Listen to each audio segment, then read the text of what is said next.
with this victory, he moves into the 4th position in our point standings after completing the win here at the 4-Wide Nationals. The last time Tim scored multiple victories in a season, 2010, and this is his 20th race win, which ties Whit Bazemore for 10th all-time in the history of the funny car class in the NHRA. I'll ask you one of them, we'll let the professionals get after it, but Richard Hartman was very vocal after that first round with the big lane switch, the everybody lane switch. We asked him, we said, you know, what's going on? He said, I'm not going to share my opinion. He said, but I'll tell you what, they could put us on the return road and we'll still go out and beat them. The way your car ran today, it kind of looked like it, too. Yeah, well, Richard's pretty cool, isn't he? He was really getting upset up there. And I got on the radio and I said, hey, you walk around. If it takes you 15 minutes, I don't care. We'll stand back here until Graham starts screaming. Don't worry about it. If you want to kick the other 2 guys out of those other 2 lanes, you just take your time. Go get the checker, do whatever you want to do. And boy, you're right, he was very vocal. He was upside down. He was back on the radio, yakety, yakety, yuck, yuck, yuck. And I'm like, hey, it's okay, dude. Don't worry about it. We'll whoop them. You put me where you need to be, you tell me what to do, I'll do it. And we were fortunate to get down that lane that quickly, I believe. But had a good car. Very good car. Let's open it up to questions.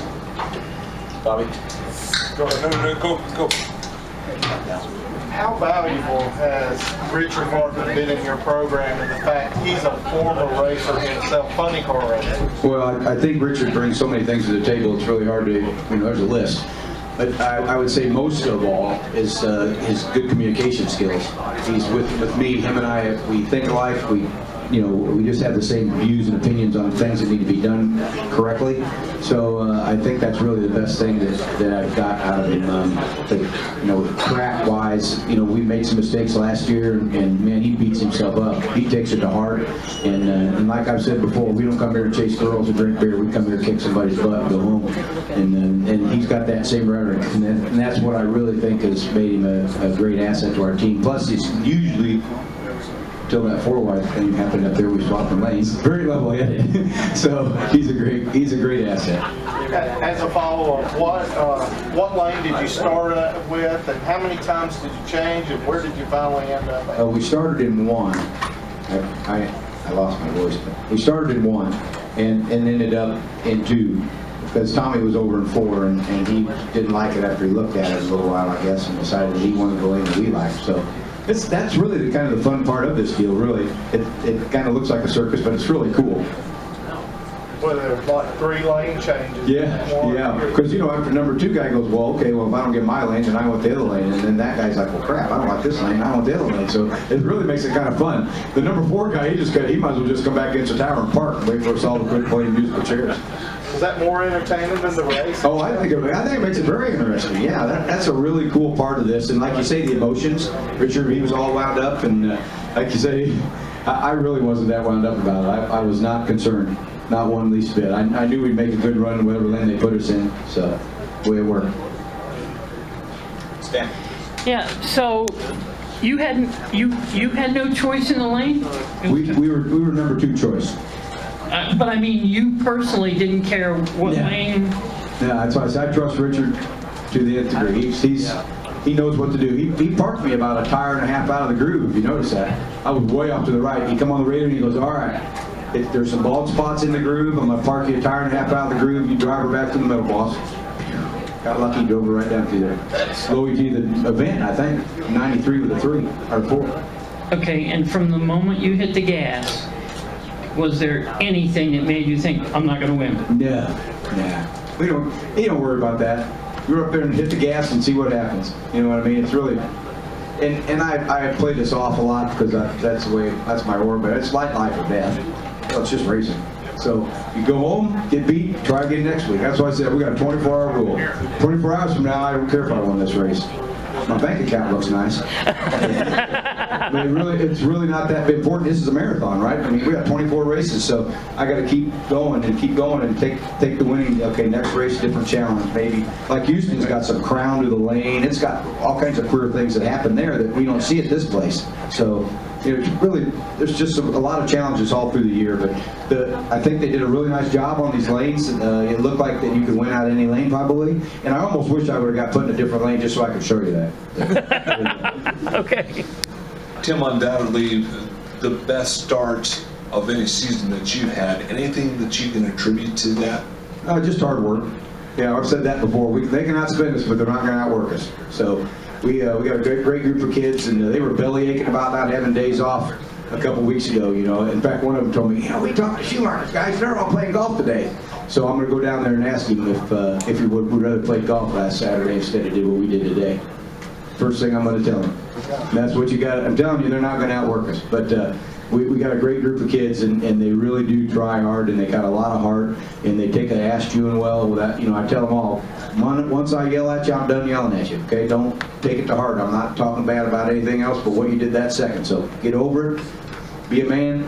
Let's go racing. Let's go kick somebody's butt. And we had a little incident today that I was chewing them out in there, and to me, chewing them out's just telling them what to do. But everybody, when you're 25 and under, you're pretty emotional. I think I've seen that a lot with kids anymore. But we're having a good time with them. They're a great group. Got off track there. I'm sorry. No, you didn't. You're fine. Okay, so you said Monday will come and you'll go forward to Houston, but will there be someplace special you put this trophy? Because this is the only 4-wide race of the year. Sure, yeah. Yeah, no, that's the first thing I thought of. Got this off my bucket list. I've been in the finals here twice and could never get to the, even second. I got beat both times in the finals, but we're just excited about it, to tell you the truth. And then, the whole year has really been exciting with the new TV package and the way everything's going. And my buddy Brittany, she's won twice now too, so that's really a cool thing for me. Her and I got a little bet going on to see who can win more races during the year. So. Oh. And she's got Alan Johnson, though. I think I should get a couple of trumps, but anyhow, we're having a good time about that, and I was really happy to see her win. Now, it's a special place, like you say, the 4-wide. It's really a neat ordeal. I hope the fans are really enjoying it, taking it in more and more, because I think it's a neat deal. Okay. Especially since I won. Exactly. Ever notice you win at the same time the girls win? Yeah, I know. I noticed that. That's why. Yeah, Leah won. I won. Brittany won. I won. I think I'm making them win. Who wins first here? Come on, Bobby. Them girls are going to want me to go to the finals all the time. Tim, did you have to do anything different this weekend with Danny driving? Yeah, I had my plate full. Yeah, I really did. I was over there. Last night I left my trailer at 10:45. Give you an idea.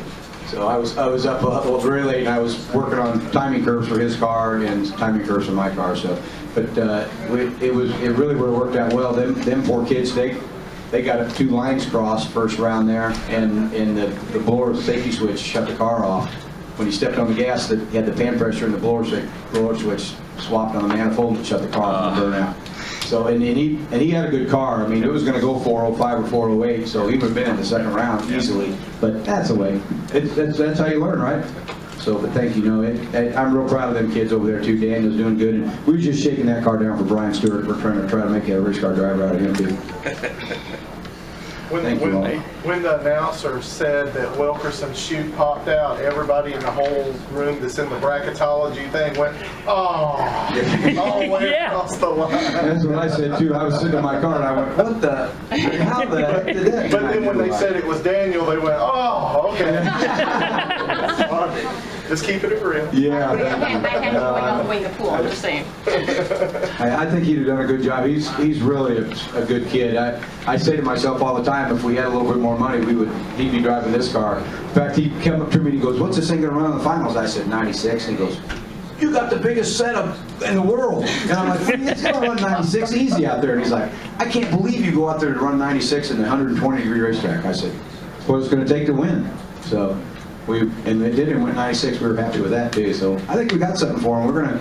I think all it was I stood next to Tommy DeLago on the starting line during warm-up, and I think that's all it was. After last weekend, he did the same thing last weekend. He made them all look bad. So we'll see how it goes. That's why you're you and he is. That's right. I want to take you back to lane 2. Do you realize that every single pro win today was on lane 2? Well, that's what I mean. I kind of wish we would have won in a different lane so it wouldn't make the lane look so spectacular. Okay. But I think what you had is the best car in lane 2 every run. You know what I mean? So we were actually the fastest car ever around, which I'm pretty proud of that. I told my guys that. I said, that's one thing you need to be proud of. You got money running out of ears over there in them 2 big camps. And you guys were the fastest dogs every round, so you need to be proud of that. But I don't know. Like I said, I wish we could have went in a different lane just because of that. But lane 2 was definitely our number 1 choice. Well, Tim, thank you very much, and congratulations. Thanks, guys.